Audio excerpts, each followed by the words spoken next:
ഇപ്പോൾ നമ്മൾ വളരെ ഒരു അൺകൺവെൻഷണൽ ആയിട്ടുള്ളൊരു ഗൗൺ, കൊട്ടിയൂർ ഗൗണാണ്. ഇപ്പോൾ നമ്മളത് ഓൾദോ അൺകൺവെൻഷണൽ വെയറബിൾ ആയിട്ടുള്ളൊരു ഫാഷൻ സ്കൾപ്ചറായിട്ടാണ് നമ്മൾ ചെയ്തിരിക്കുന്നത്.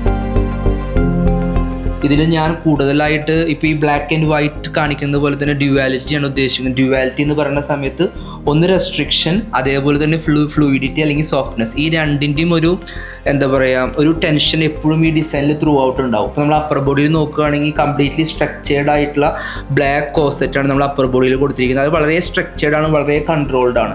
എഗെയിൻ നമ്മൾ ലോവർ ബോഡിയിലേക്ക് പോകുന്ന സമയത്ത് പ്രൊപ്പോർഷൻ വൈസ്, കളറിൻ്റെ പ്രൊപ്പോർഷൻ വൈസ് ഇത് പ്രൊപ്പോർഷനേറ്റ് ആണ്. എന്നാൽ ആ ഒരു വോളിയം, ആ ഒരു സോഫ്റ്റ്നെസ്, ഇപ്പോൾ ഒരു എന്താ പറയുക ഒരു അൺഫോൾഡ് ചെയ്ത് വരുന്ന ഫ്ലവറിൻ്റെ ഒരു കോൺസെപ്റ്റിലാണ് ഈ ലോവർ ബോഡി മൊത്തം നമ്മൾ ചെയ്തിരിക്കുന്നത്. ഓൾദോ നമ്മൾ കൊട്ടിയൂർ ഡ്രേപ്പിങ്ങും ഫാബ്രിക് മാനിപ്പുലേഷനും ഒക്കെ ഉപയോഗിച്ചിട്ടുണ്ടെങ്കിൽ പോലും മൊത്തത്തിൽ രണ്ട് ഡ്യുവാലിറ്റിനെ നമ്മൾ പ്രോപ്പറായിട്ട് എന്ത് ചെയ്തിട്ടുണ്ട്, ഇൻകോർപ്പറേറ്റ് ചെയ്തിട്ടുണ്ട്. അതേപോലെ തന്നെ മൊത്തത്തിൽ ഇവിടേക്ക് നമ്മൾ പെട്ടെന്ന് ഹൈ വോളിയം ആഡ് ചെയ്തിട്ട് താഴത്തോട്ട് വരും തോറും ആ ഗാദറിങ്സ് കൊടുത്തതിന് പിന്നീട് പെട്ടെന്ന് വീണ്ടും ഒരു ഓപ്പണിങ് വരുന്നുണ്ട്. അപ്പോൾ അവിടെ നമ്മൾ എന്ത് ചെയ്യും, നാച്ചുറൽ ആയിട്ടുള്ള അതിൻ്റെ ഒരു പ്രൊപ്പോർഷന് വീണ്ടും നമ്മൾ എന്ത് ചെയ്യണം, ഡിസ്റ്റർബ് ചെയ്തുകൊണ്ടിരിക്കണം.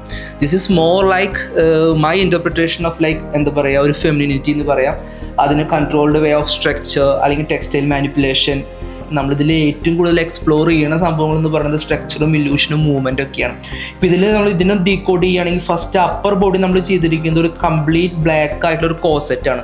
ആ കോസെറ്റ് എന്ന് പറയുമ്പോൾ തന്നെ മോർ ലൈക്ക് സ്ട്രക്ചേർഡ് ആണ്, റെസ്ട്രിക്റ്റഡ് ആണ്. എന്നാൽ തൊട്ട് താഴെ നമ്മൾ ലോവർ ബോഡിയിലേക്ക് വരുന്ന സമയത്ത് തന്നെ മോർ ഫ്ലൂയിഡ് ആണ്, കുറച്ച് ഫ്ലോയി ആണ്. നമ്മൾ ഓൾദോ കൊട്ടിയൂർ ഡ്രേപ്പിങ്ങും നമ്മൾ ഫാബ്രിക് മാനിപ്പുലേഷനും കാര്യങ്ങളൊക്കെ ഉപയോഗിച്ചിട്ടുണ്ടെങ്കിൽ പോലും ഒരു സ്ട്രക്ചർ അല്ലെങ്കിൽ ഒരു റെസ്ട്രിക്ഷൻ്റെയും സോഫ്റ്റ്നെസ്സിൻ്റെയും ഒരു ടെൻഷൻ ഇൻ ബിറ്റ്വീൻ അതിൻ്റെ ഡിസൈൻ ലാംഗ്വേജിൽ അല്ലെങ്കിൽ ഒരു ഇമോഷണൽ ലാംഗ്വേജിൽ എപ്പോഴും അത് എക്സ്പ്രസ് ചെയ്തുകൊണ്ടിരിക്കുന്നുണ്ട്.